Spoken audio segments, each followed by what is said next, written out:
Hey, it's Jeremy from Ochsner Insurance. This is the one take reflecting back on 2025. Hard year, easily the most difficult year ever of being an entrepreneur since 2010. Lost one of my inspirations in August. My father passed away August 28th and from a long battle with dementia. And that was a difficult time for our family, but also a celebratory time because we believe that he's in heaven with Jesus as Christ followers. That's the hope that we have, and we are grateful for that because we believe he's in a better place. Lots of different turbulent times with insurance, especially on the property side and the personal lines insurance, home and auto and umbrella. There's just been a lot of difficulty and restrictions by carriers, and we'll get to some more information there. Some of the other difficult things, as I always stated, it was the most difficult year professionally, but it was also the best growth year. Thanks and shout out to David Carruthers for helping me see the light regarding some trips that I had planned for hunting, a backcountry trip and another one. And he just pointed out, hey, you got to put your family and your business first. And he's like, I'm not telling you what to do, but this is how I see it. And instantly changed plans and stayed focused on what we were doing. Some of the good things, the growth, that was a good thing, getting some perspective from an outside source. And I love to get outside source influence, and that comes to learning through masterminds, books, ebooks, podcasts, and conferences. The Gap in the Gain by a long shot was the book of the year for us. Close second, The Boys in the Boat. Here's the difference. Well, The Gap in the Gain is really, for me, what I took out of that was to stay positive. When I'm looking at numbers, stay in the game. Because I can look at numbers and say, oh, I want to be over here, and I'm only back over here. And then what happens? I'm in the toilet. I'm mad. This sucks. It's too hard. We are going to kick butt in 25. That's what we're going to do. And I'll get to some other of that towards the end as to how we're going to do that and what that all means. As an example, you could look at revenue for the year and say, I'm trying to be at X number in revenue. Say it's 150,000 in revenue, and I'm only at 75.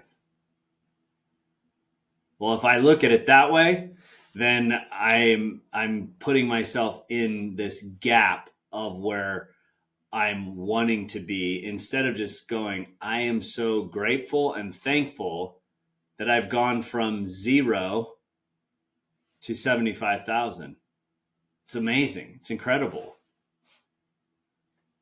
Some of the podcasts as we continue learning.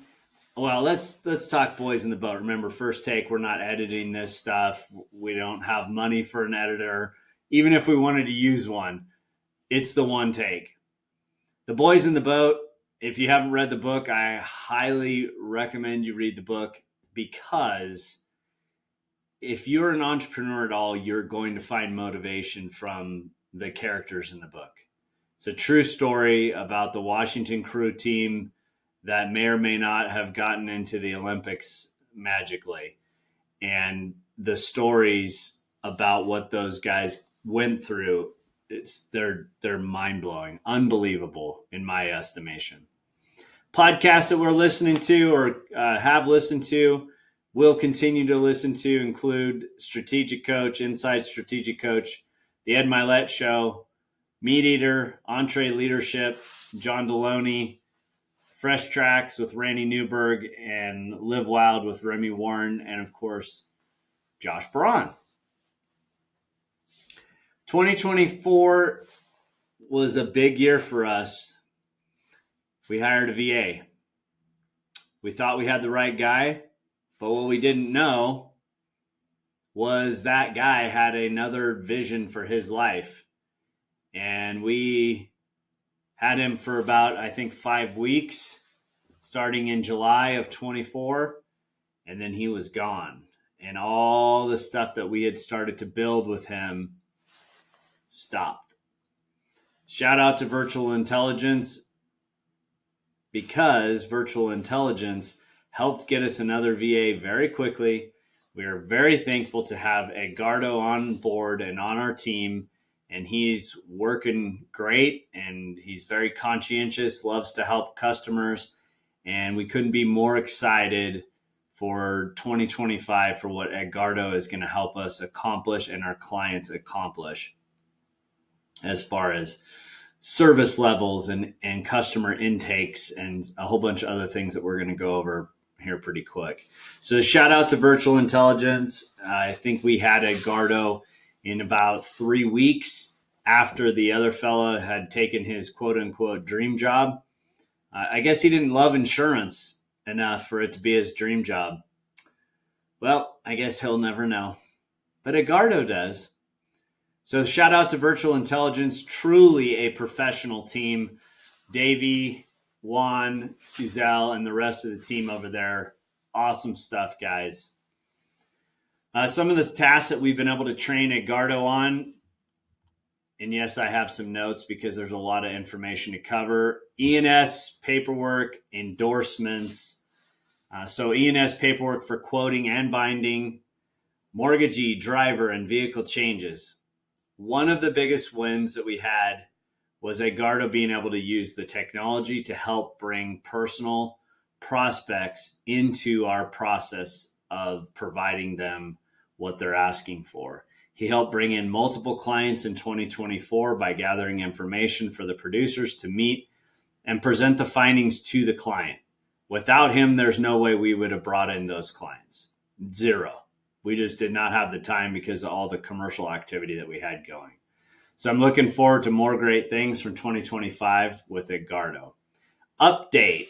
We talked about the gap and the gain, the update on the revenue. We ended the year at about $715,000 in premium, rough estimates about $75,000 in revenue. We did lose a few larger and some smaller personal lines clients, and merely because of the market, non-renewals, and no choice, no other carriers that would write in the higher brush, higher fire line score areas. What are you going to do?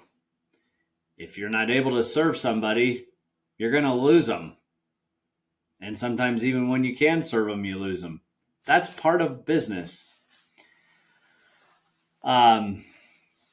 Those personal lines markets are being fueled by some real crazy pressure and volatility on the insurance market, causing carriers to shrink their appetites.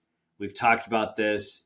There is some relief on the horizon, evidently, regarding the filing of rate changes. Basically, folks, the bottom line is we don't have a free market in Nevada for those rate increases or rate changes, and we need it because a free market gives us choice. Insurance is cyclical, meaning one carrier, two carriers are real aggressive at a certain, let's say, auto. And then all of a sudden in 3 years, they're saying, we don't want to be as aggressive on auto, so we're going to raise our premium because we're not making as much money as we thought we were. Here comes another two carriers that said, we're going to be very aggressive on our auto. So if we're unable to file those rates and get the rate increases that we need, it's very difficult to continue to bring in new business. That's a simple example. And then there's some other stuff that's been fueled. We're not going to get into all the details, but there is some positive change looking forward for 2025 and beyond in the personal lines market. All right, we talked about 2024. What's 2025 look like? Revenue goal, $150,000. That means roughly $1.5 million in premium, or doubling in size in 25. Our bare minimum target for revenue per month is $4,000 in new revenue. Our minimum target to goal is 6,700 in revenue, and our stretching high-end goal is 10,000 in revenue per month. We were Scratch. We still are a Scratch agency that began in May of 2025. And we're grateful for all those clients that have trusted us and continue to trust us with renewals moving forward. So how are we going to gain new market share moving forward? 2025 marketing, we are going to continue marketing to our target audiences and our ideal prospects. We will do that through cold marketing drops. And there's 2 tiers in that. We're not going to get into all the details of that. That is some of the secret sauce, but we have that program already working and have been executing on some of those things that we're looking to do. Some of the other areas of focus will be in our referral networks. How do you build a referral network? And that's multifaceted, but we're looking for growing that referral network, growing referral partners, which are people that consistently send us business and we send them business consistently. And we're looking to also build a very elite small group of B2B salespeople that are able to share their leads back and forth in a very private setting, invite only. And the ways in which we'll generate those referral networks and find folks that we're just happy to meet, like we did at some of the networking events recently, will be through the Reno Sparks Chamber, through Breakthrough, and additional venues out there.